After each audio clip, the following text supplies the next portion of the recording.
कांद्याची पात. चला तर मग कशी करायची ते पाहूया. आता लागूया कामाला. नमस्कार मैत्रिणींनो, मी स्नेहा काटोळे. स्नेहा टार्गेट किचनमध्ये आपले सर्वांचं स्वागत आहे. चला तर आता आपण कांद्याची पात कशी करायची पाहूया. इथं आपल्याला कढईत तेल गरम करून घ्यायचे.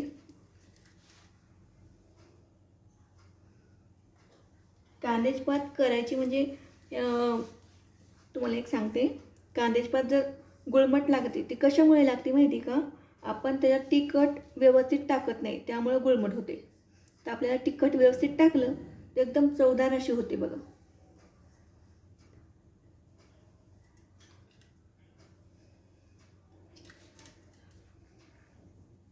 इथं आपल्याला 1 चम्मच लाल तिखट घ्यायचे आणि त्यामध्ये हे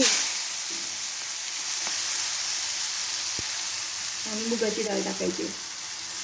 मस्त अशी भिजू द्यायची. मुगाची डाळ मस्त भिजलेली घ्यायची.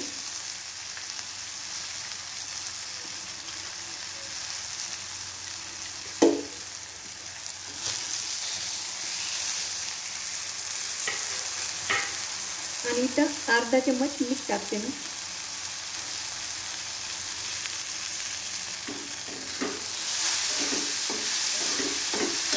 मस्त असे हलवून घ्यायचे. 3 साहित्यामध्ये इतकी टेस्टी अशी मस्त अशी हे होते कांद्याची पात. मुलं सुद्धा आवडीने खातात.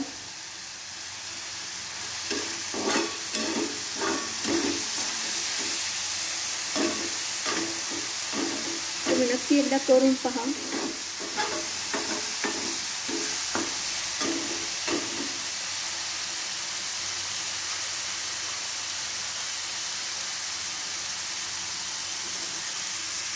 याच्यावर ताट ठेवूया आणि उगाच 2 मिनटं आपण ताट ठेवून झाकण ठेवून असं बाजूला ठेवून देऊ आणि नंतर दाखवते तुम्हाला.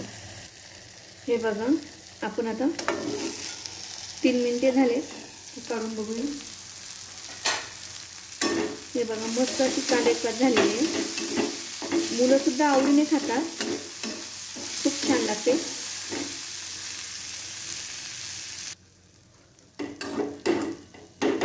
आता आपण प्लेटमध्ये काढून घेऊया.